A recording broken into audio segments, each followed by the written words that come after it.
once we reach our late 40s or 50s or 60s, the quality of our life in many respects revolves around the quality of the types of friends that we're surrounding ourselves by. So in today's video, I want to share with you 5 signs that maybe your friend that you think likes you really doesn't like, and maybe they dislike. I think it's important that we know the difference. And as a financial advisor for over 20 years, I've met many, many different people. And part of my job was to get to know people, to have a feel of what's motivating them. And I want to share with you some of the top tips that I found in the hopes that you don't waste your time. You surround yourself with true friends. So let's jump in.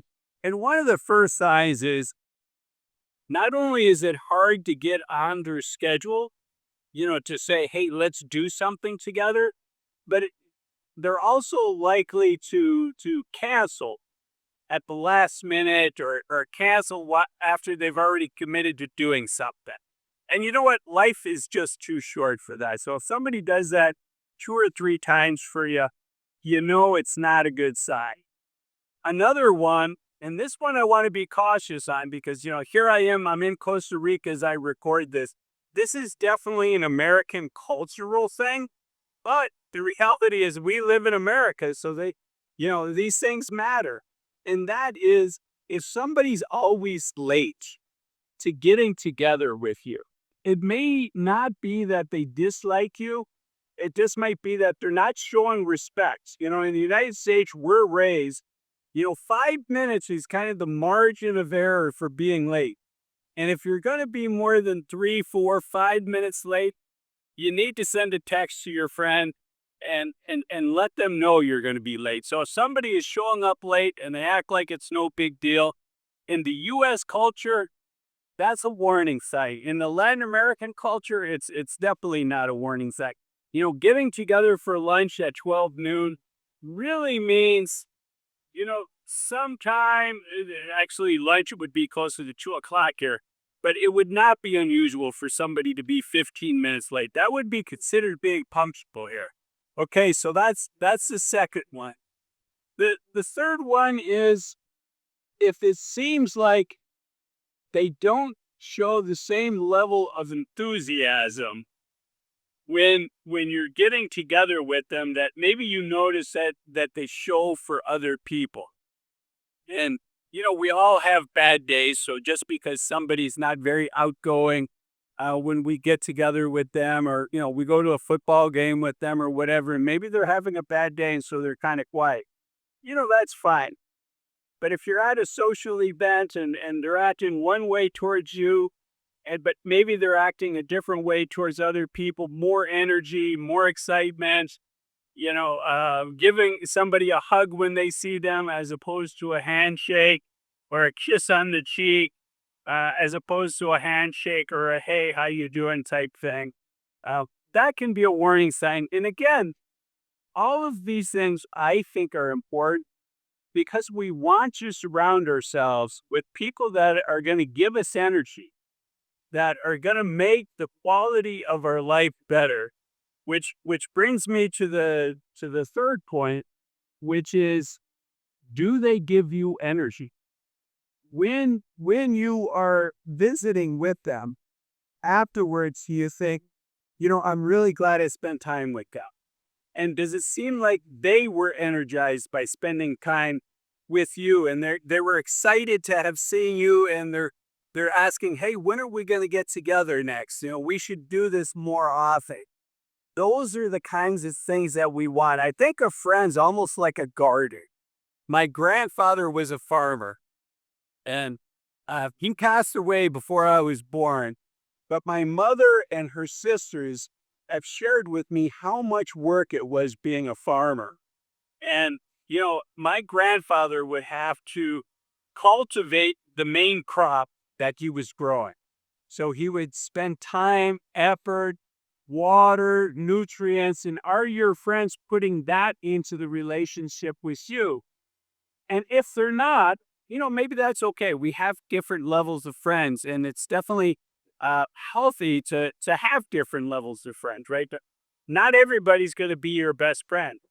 But if your friend's not returning the amount of effort and nurturing a relationship like you are, and if they're sucking energy out of your relationship, maybe it's time to think about, one of the things a farmer has to do is he's got to weed the field, and he's got to make sure that um, the crop is healthy, and maybe you need to do that as well.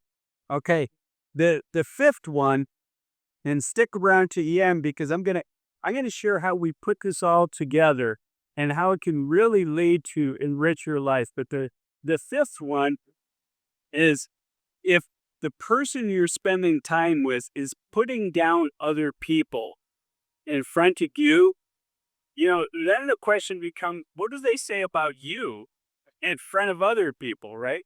I mean, there are times people do crazy things. I'm sure my friends had said, hey, like when I started a YouTube channel, can you believe how school started a YouTube channel? That seems strange to them. And I'm sure there were conversations that were taking place amongst them that I didn't know about. And that's okay. I'm the only one of my friends that have a YouTube channel. So that was kind of strange. And then it kind of took off. So I'm sure there was a conversation on that as well. But, if it goes beyond that, if it goes towards, somebody saying something negative about you, or if you find out from your friends that somebody is saying one thing to your face and then another thing behind your face. Now, I don't have a problem when somebody's like, hey, you know what? Azul did this and it hurt my feelings and I wish he hadn't done that. And unfortunately, I've accidentally done that. I try to be a really good friend to my friends. But you know what? Sometimes I step on people's toes, which brings me to the next one is, we're not always going to be perfect friends for the people that we hang around with. And when we do make a mistake, being willing to forgive, being willing to let go of it, the sign of a good friend is they're willing to do that when you do that to them, and vice versa when you do that to others, because we all know it becomes a trap. When we hold on to a grudge, the grudge hurts us more than the person that we're saying, hey, I wish this person had not done that.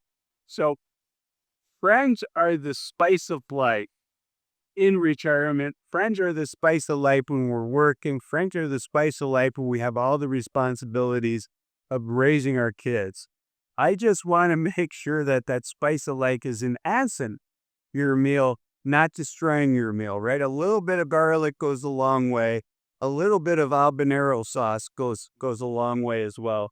And I want your friends to be helping you put together the perfect melody of a meal that allows you and your friends to enjoy their life to the fullest, which is one of the reasons I made this video up there, which talks about the 8 things to stop doing as you get ready for retirement so you can enjoy the journey until you're retired.